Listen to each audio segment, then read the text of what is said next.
Assalamualaikum warahmatullahi wabarakatuh. Di sini saya akan menjelaskan mengenai program yang dihasilkan dan dibuat pada praktikum pemrograman website lanjut di acara K6 ini.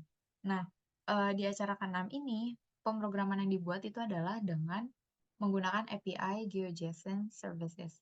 Nah, fungsi dari API GeoJSON Services itu sendiri itu adalah secara umum untuk menampilkan data yang diambil dari basis data dalam bentuk atau dalam format GeoJSON.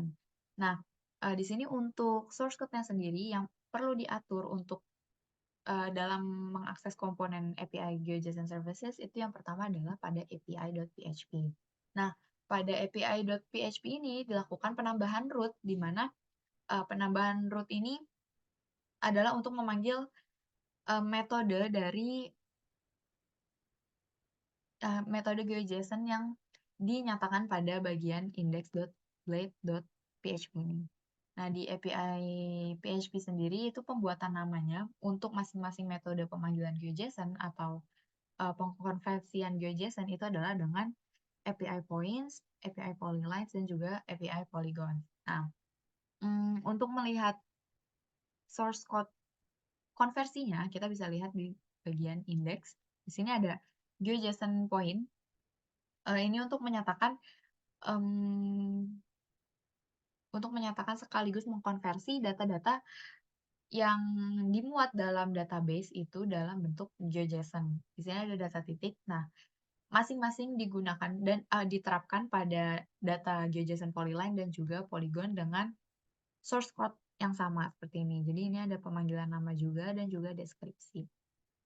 Nah, sebelum data database itu ditampilkan dalam GeoJSON, biasanya format geometrinya itu seperti ini tampilkan. Nah, jadi data-data yang ditambahkan pada website JS itu kita tambahkan secara manual melalui create point, create polyline, dan juga create polygon. Jadi dia itu create features basisnya. Nah, geometri yang dihasilkan, layernya itu, layer dari masing-masing fitur yang ditambahkan itu kemudian akan dimuat dalam basis data Laravel. Tetapi format dari geometrinya yang berupa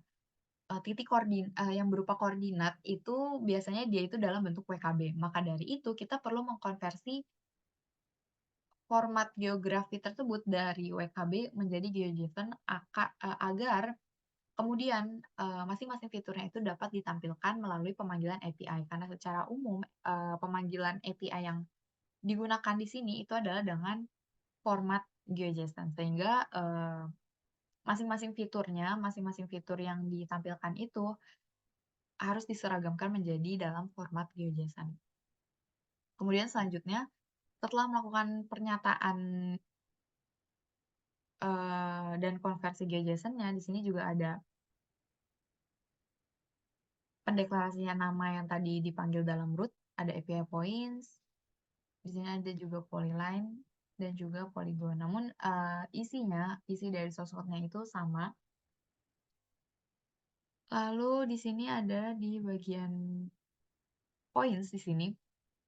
Nah, sama ini untuk berlaku kepada ketiga fitur, point, polylines, dan juga polygon. Di sini dilakukan pemanggilan data. Jadi pemanggilan data GeoJSON yang tadi telah dikonversi. Nah, pemanggilan data yang telah dikonversi tadi dari terutama pada bagian geometrinya dari format WKB ke format GeoJSON dipanggil dalam bentuk dalam sintaks SQL seperti di sini. Jadi di sini ada return, this, select, diambil dari database, ada ID, jadi yang dibutuhkan, jadi yang dihasilkan nanti dihasilkan oleh website ini itu adalah layer-layer interaktif. Nah, layer interaktif tersebut tentunya akan menampilkan data yang dimana di sini konteksnya itu pemanggilannya dari database yang akan menampilkan data ID, name, description, dan juga aspek geometri yang tadi telah kita ubah ke format GeoJSON sebagai atribut geometri, lalu kemudian ada created at dan juga updated at-nya. Jadi ini untuk mendapatkan data dari database Laravel. Sama juga pada polylines juga atribut-atribut yang dipanggil itu sama persis, dan juga di polygon juga sama.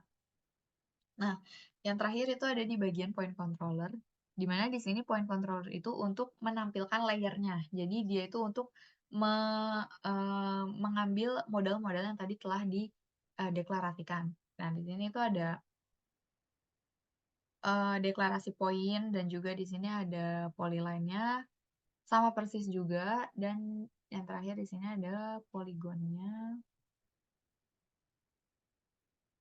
Ini juga sama, jadi dia itu untuk menampilkan layernya. Jadi, pemanggilan-pemanggilan yang kita telah lakukan dan, penerapan API tersebut nanti akan ditampilkan dalam bentuk layer yang, di mana dia itu menampilkan layer itu dengan menggunakan controller. Nah, lalu di sini saya akan langsung coba run websitenya. Ini yang seperti saya tampilkan tadi. Nah, di sini sudah ada data-data titiknya, data titik, data poligon, dan juga polyline. Nah, setelah itu kita bisa tambahkan,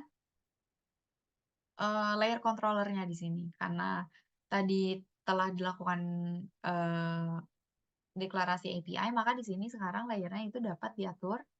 Apabila kita hanya ingin menampilkan data titik, kita bisa mematikan data polyline dan polygon. Lalu di masing-masing poinnya itu bisa memunculkan data, nama dari masing-masing fitur. Lalu di sini ada polyline, apabila kita ingin menampilkan garis saja, maka kita juga bisa, menampilkan garisnya. Di sini juga ada namanya dari masing-masing fitur polyline. Kemudian di sini ada juga polygon, sama cara kerjanya, dan juga bisa diaktifkan ketiganya atau dimatikan ketiganya, seperti ini. Jadi sekian penjelasan pemrograman di acara 6 ini, kurang lebihnya mohon maaf. Wassalamualaikum warahmatullahi wabarakatuh.